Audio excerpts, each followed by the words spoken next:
Hello दोस्तों, स्वागत है आपका हमारे चैनल में। आज हम बात करते हैं टोरेक्स टैबलेट किस काम में आती है, यह आपको कब, कितनी और कैसे लेनी है। टोरेक्स टैबलेट का जो काम होता है वो पहले से के अंदर साल्ट देख लें। साल्ट क्या क्या है।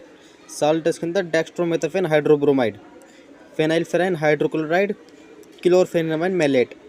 इसका जो काम होता है वो सूखी खांसी के लिए किया जाता है। यदि सूखी खांसी है, सूखा धसका उठ रहा है, तब इसकी एक डोज गर्म पानी से सुबह, एक डोज शाम को ले सकते हैं। इसका बहुत अच्छा रिजल्ट देखने को मिलता है। यह आपको मार्केट में किसी भी मेडिकल स्टोर में मिल जाएगी, आप इसे ले सकते हैं। टोरेक्स